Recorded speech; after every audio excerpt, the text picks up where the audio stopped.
Donc, on est aujourd'hui le 20 Tishri. Donc,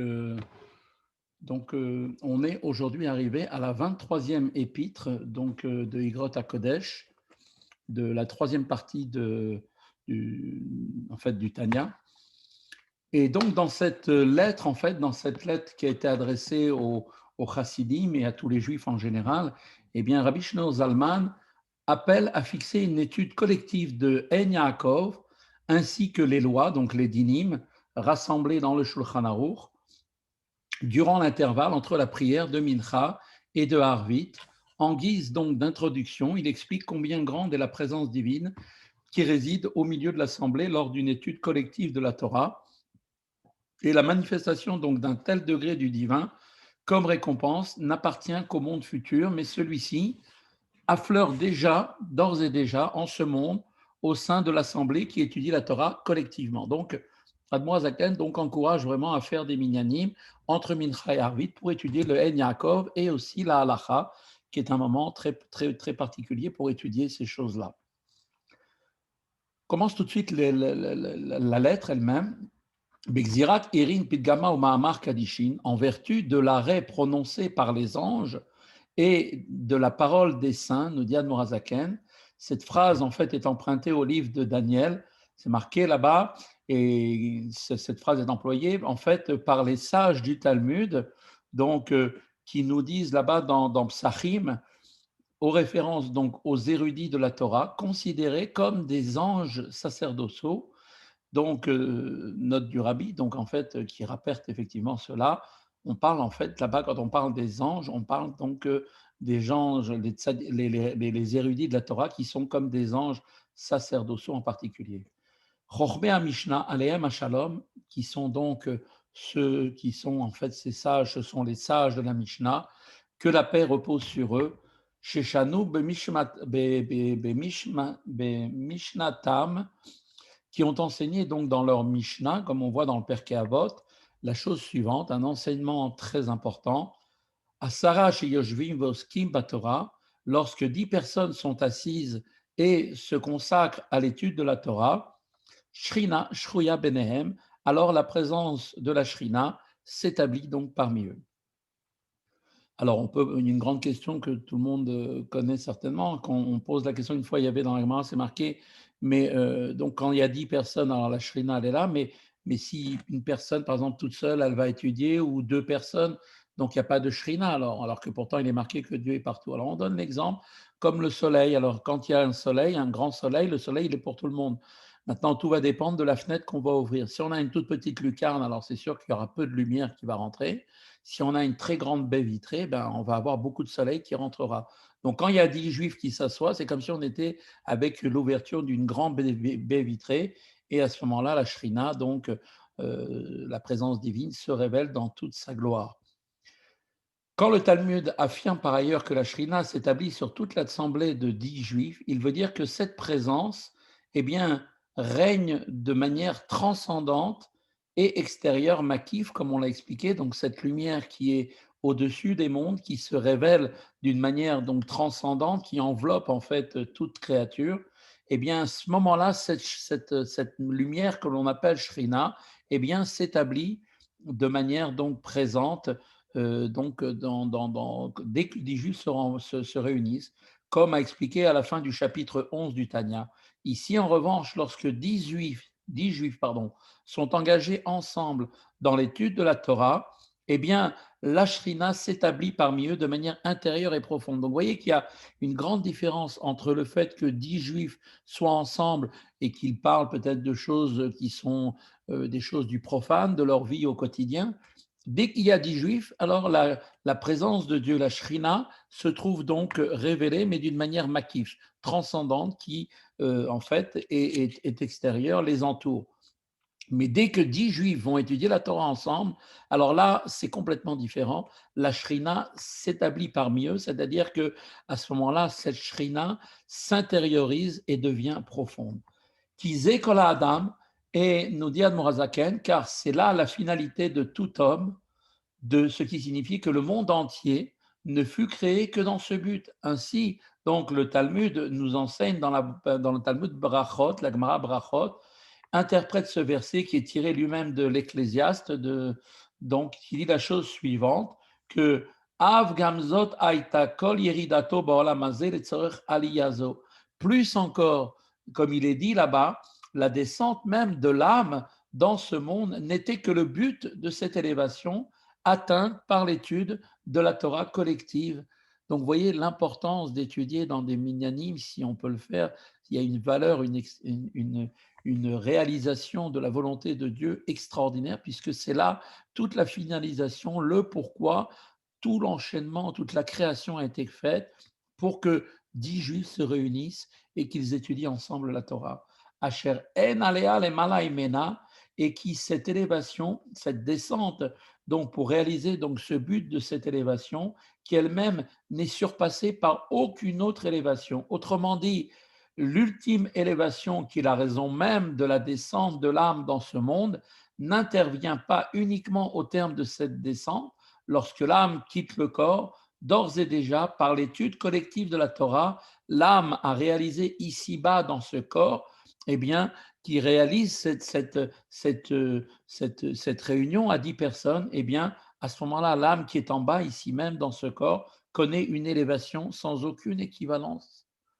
On voit la grandeur de l'étude de la Torah à 10 personnes.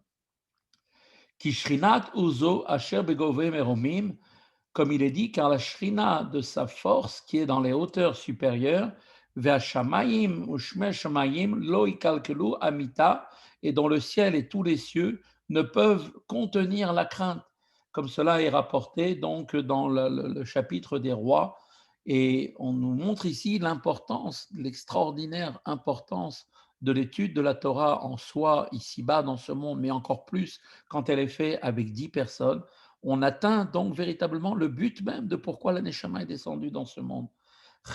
Comme c'est marqué, Tishkol Gadel Betor Israël, et à ce moment-là, donc la Shrina, dans sa pleine forme, pleine force, pardon, qui est dans les hauteurs supérieures, eh bien, donc descend ici-bas, elle réside et grandit au sein même des Bnei Israël, des enfants d'Israël, ainsi qu'il est dit là-bas aussi, encore une fois, dans les nombres, car moi, Dieu, comme il est marqué, qui a ni Hachem, Shochen, Betor, Ben Israël, moi, Dieu, je réside au sein des enfants d'Israël. C'est-à-dire que qui est là parmi nous, c'est pas simplement un reflet de Dieu, ni une apparence, c'est vraiment, si on peut dire, Dieu lui-même qui est présent. Pourquoi? Parce que par l'accomplissement de l'étude de la Torah à 10, on réalise ici-bas la véritable demeure pour Dieu, pour qu'il puisse se révéler dans ce monde, qui est la finalité même du pourquoi Dieu et pourquoi Dieu a eu l'envie de créer l'ensemble des mondes.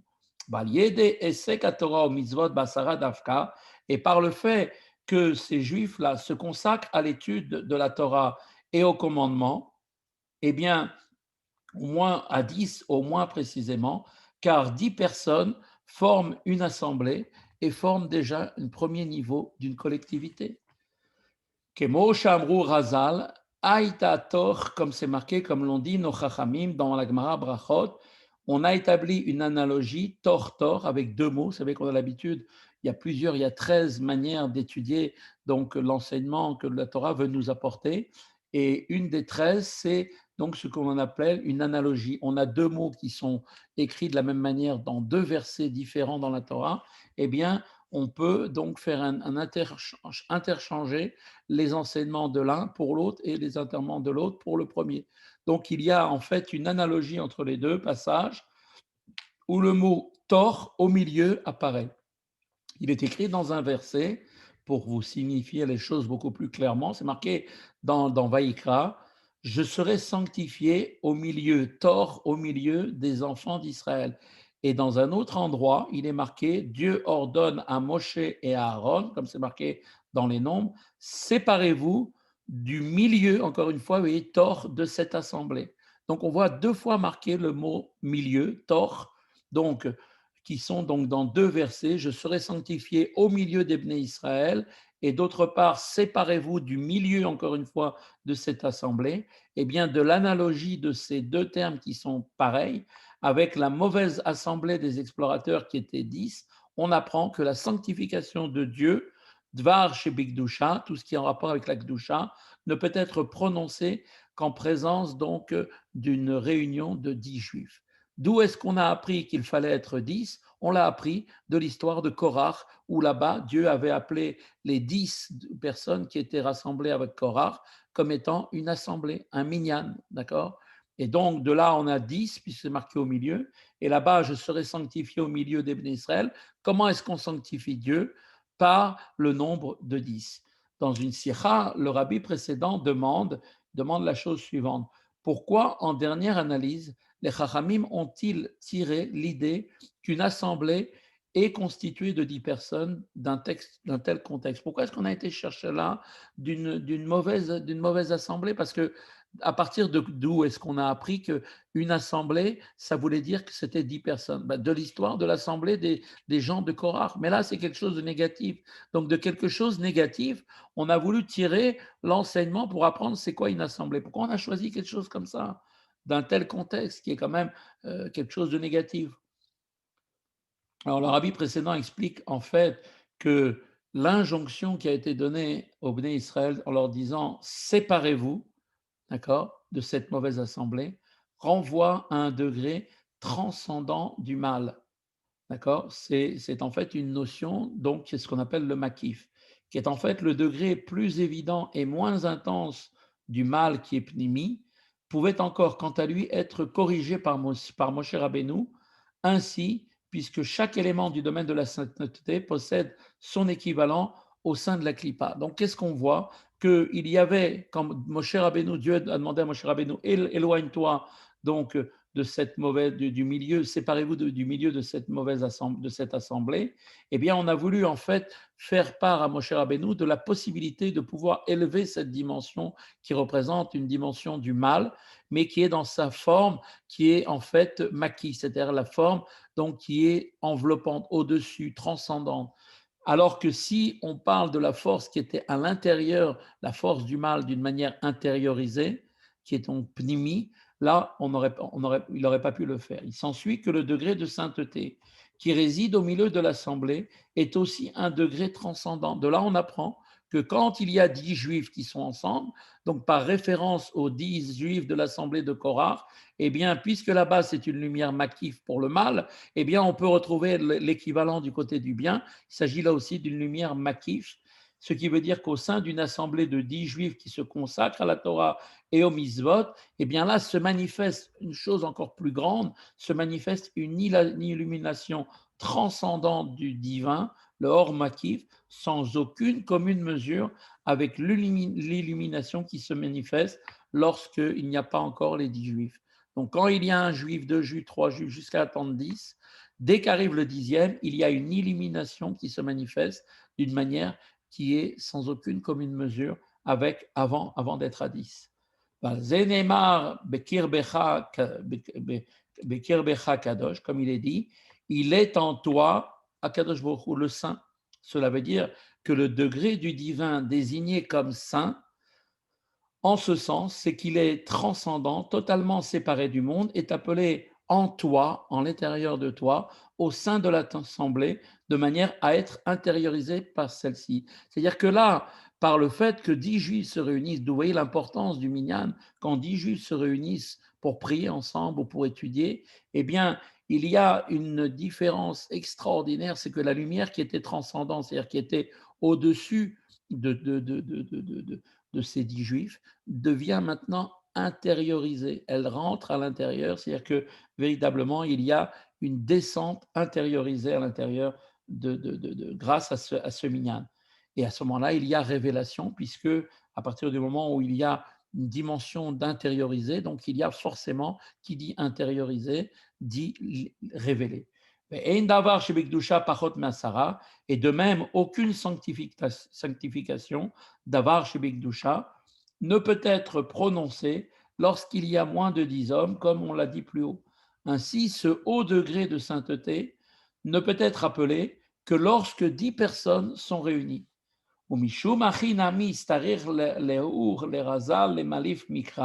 Et c'est aussi pour cette raison que nos chachamim, nos maîtres dans les Perkei Avot de mémoire bénie, ont trouvé nécessaire de tirer des Écritures une réponse à leur question, qui est toujours là-bas dans les Perkei Avot.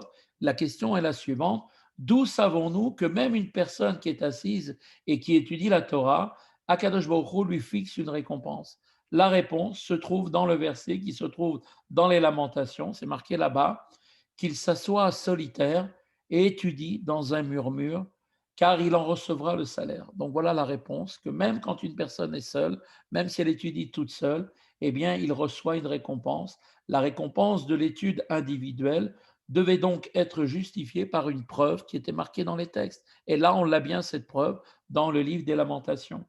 Donc, ce qui veut dire que quand un juif va ouvrir un livre, même s'il est en train d'étudier simplement un livre en français, eh bien, sachez que c'est considéré véritablement comme une véritable étude. C'est pas seulement d'étudier en hébreu qui a une valeur. La Torah a été transmise au Mont Sinaï dans les 70 langues, ce qui veut dire que quand un juif aujourd'hui, on a la chance d'avoir tellement de livres traduits en français, on parle de bonne traduction, bien sûr, quand la traduction a bien été faite et que l'on étudie la Torah même en français, eh bien, on est en train d'étudier la Torah.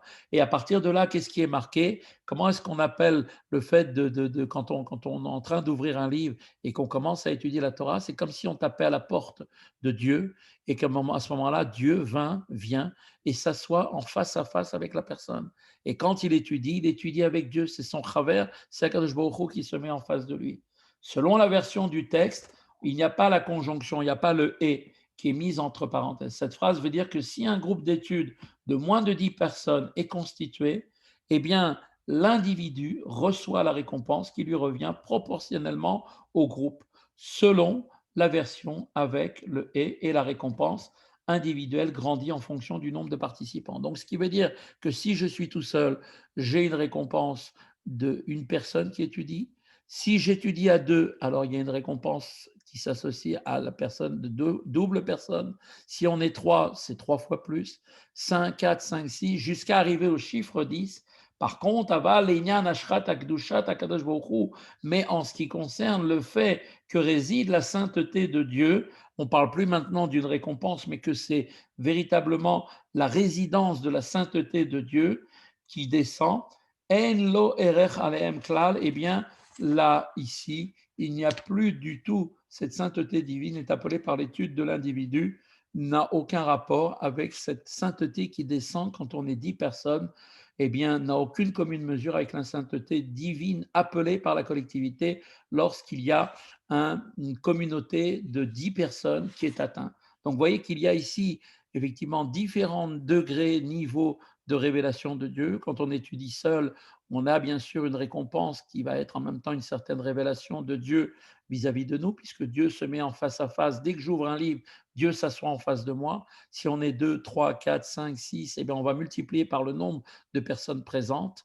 Mais si on arrive à 10, là, c'est plus du tout une récompense. On parle vraiment de présence. Dieu, vraiment, la présence de Dieu s'installe parmi les Bnei Israël. Dans une note du rabbi, le rabbi remarque qu'il y a une question qui est bien connue sur ce passage dans les Perkei Avot. Il dit là-bas que lorsque deux personnes sont assises ensemble et échangent de la Torah, la Shrina réside entre elles. C'est marqué comme ça. Donc pourquoi est-ce qu'on est en train de nous parler de 10? Voilà, quand deux sont assis en train d'étudier, c'est marqué la Shrina est parmi eux, ce qui indique que la Shrina réside même lorsque les personnes sont simplement deux et non uniquement 10. Comment est-ce qu'on peut le comprendre? Eh bien, on va pouvoir le comprendre à la lumière de l'explication du Or Torah, où c'est marqué là-bas que en fait, on nous parle en fait d'une version qui est en fait l'explication, c'est que qui a été donnée apparemment a été donnée par le Tzemar Tzedek, qui était le petit-fils de Admor Azaken, que en fait l'explication qu'il donne, c'est que comme on vient de dire, c'est vrai que quand on est à deux en train d'étudier la Torah, ou à trois, ou à quatre, ou à cinq, alors on fait descendre la présence de Dieu ici-bas dans ce monde, parce que l'étude de la Torah nous permet, c'est la mitzvah la plus, par excellence, la plus grande, et le mot mitzvah en hébreu veut dire se lier à Dieu. Quand je fais une mitzvah, je m'attache automatiquement avec Dieu.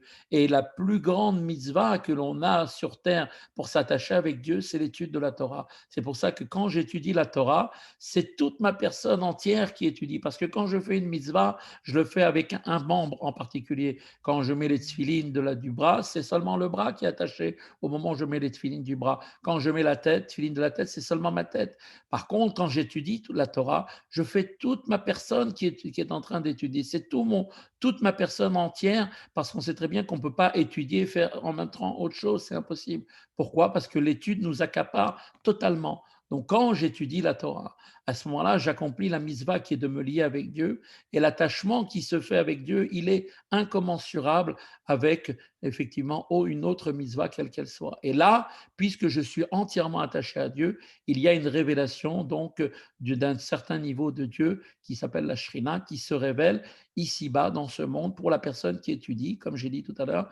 Donc quand je m'assois, j'ai une révélation de Dieu. Comme dit la Mishnah, quand on est à deux, la Shrina se révèle, mais quand on arrive à 10, alors la Shrina se révèle d'une manière sans aucune commune mesure, et à ce moment-là, on intègre en nous, d'accord, directement la descente, on fait cette demeure pour Dieu ici-bas dans ce monde. Voilà, donc c'est encore un encouragement pour nous à étudier, à intensifier dans l'étude de la Torah et de privilégier vraiment cette étude, si possible, à plusieurs pour en faire, pour réaliser en fait cette descente de Dieu ici-bas dans ce monde.